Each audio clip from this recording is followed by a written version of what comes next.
Hello ladies and gentlemen, Tevaron here and welcome to the conclusion of my first ever set review for Magic Duels. In this final installment, we will be going over the multicolored and land cards of Kaladesh. Just as a reminder, these are my opinions, and raw card evaluations having never actually played constructed with the cards.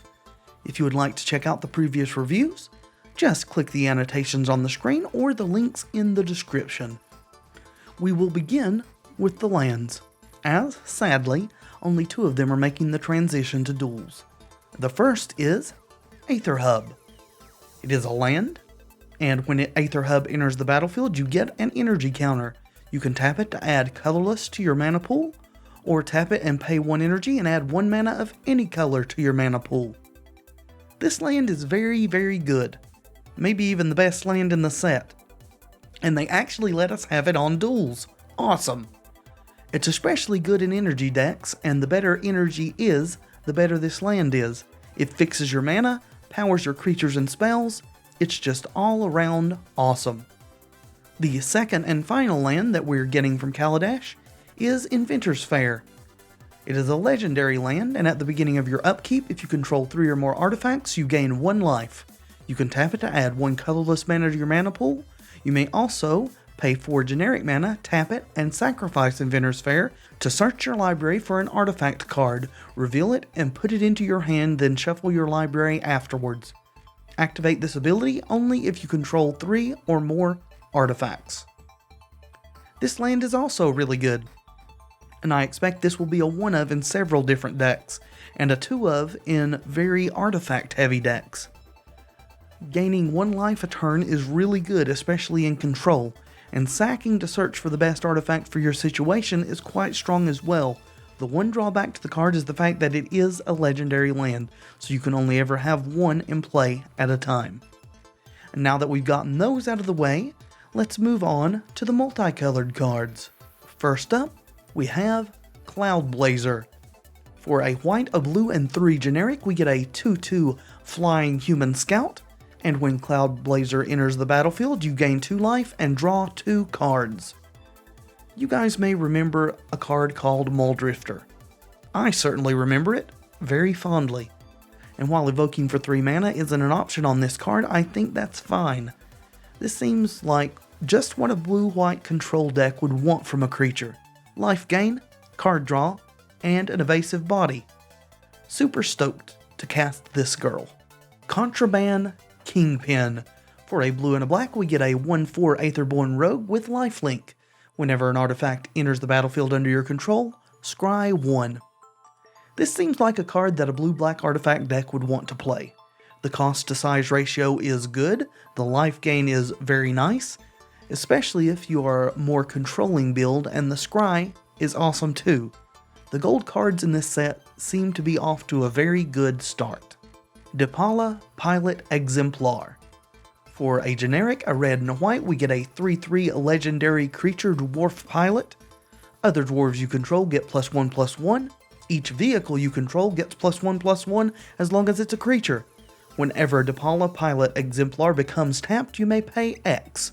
If you do, reveal the top X cards of your library, put all dwarf and vehicle cards from among them into your hand. Then, put the rest on the bottom of your library in a random order. Wow.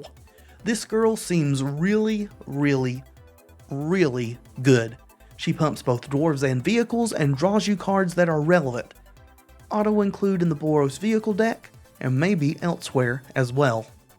Imperial Voyager is 1 green, 1 blue, and 1 generic mana for a 2/3 Veldakan Scout with flying and trample. Whenever Imperial Voyager deals combat damage to a player, you get that many energy counters. Seems like a decent and evasive way to generate a steady supply of energy. I don't think that Imperial Voyager is quite as good as the Boros uncommon creature, or the Gruul uncommon creature, which we will see in just a bit. Still, I do believe that a blue-green energy deck will want to play this. Probably the full playset, all 3 of them. Engineered Might. For a green, a white, and 3 generic, we have a sorcery that lets you choose 1. Either target creature gets +5/+5 and gains trample until end of turn, or Creatures you control get +2/+2 and gain vigilance until end of turn. So this card seems like it's in a weird place. It's sorcery speed and not quite an overrun. Not sure it's strong enough to actually see play. Kytheon's Tactics is not good enough as is, and although this is marginally more flexible, it also costs 2 more mana to cast. I'm actually pretty disappointed with this one. Hazardous Conditions. A green, a black, and 2 generic for a sorcery. Creatures with no counters on them get -2/-2 until end of turn. I think I'll just stick to Languish, thanks. Or if I need a couple more effects like this as -2/-2, I'll just play Rising Miasma.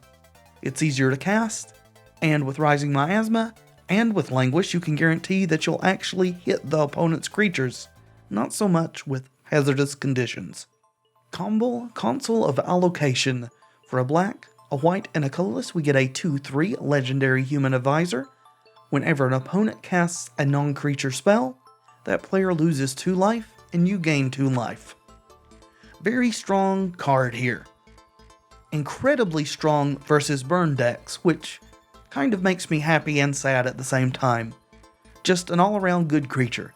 Still, he'd definitely see more play if we had sideboard options in Magic Duels. As is, I think he is a very solid creature and probably an auto include in most straight black-white decks. Restoration Gearsmith is a black, a white, and 2 colorless for a 3/3 Human Artificer. When Restoration Gearsmith enters the battlefield, return target artifact or creature card from your graveyard to your hand. Awesome. A bigger, better Gravedigger at the same cost. Sure, you have to have access to white mana as well, but otherwise better than Gravedigger in every way. I expect this will see some amount of play in the coming weeks. Maybe a lot of play. Saheeli Rai. For a red, a blue, and a generic, we get a Planeswalker Saheeli with 3 loyalty. For +1 loyalty, we scry 1 and she deals 1 damage to each opponent. For -2 loyalty, we create a token that's a copy of target artifact or creature we control, except it's an artifact in addition to its other types. That token gains haste. Exile it at the beginning of the next end step.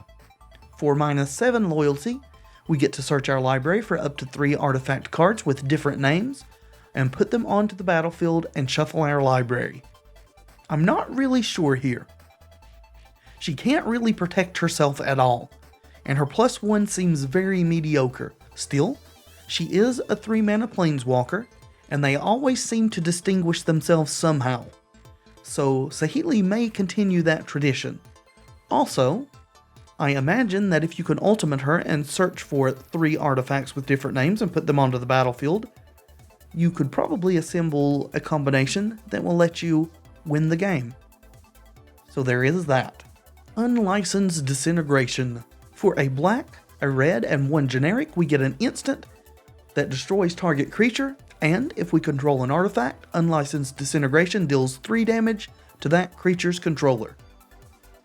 Say what now? A murder that can deal damage.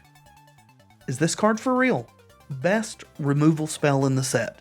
Maybe the best removal in Duels now. Very strong. Very versatile. If you have the artifact and can deal the 3 damage, that damage can also be redirected to that person's planeswalkers. And if they are at 3 or less loyalty, then Unlicensed Disintegration is a 2-for-1, which I don't think I have to tell you is really, really good. Veteran Motorist. A white and a red for a 3/1 dwarf pilot. When Veteran Motorist enters the battlefield, scry 2. Whenever Veteran Motorist crews a vehicle, that vehicle gets +1/+1 until end of turn. So the gold cards in this set, with a couple of exceptions, are just insane. 2 mana for a 3/1 that lets you scry 2. Plus, he makes your vehicles bigger when he crews them. And he's a dwarf, and gets pumped by the Dwarf Vehicle Lord. This guy will be incredible in the Boros vehicle deck. Super good card.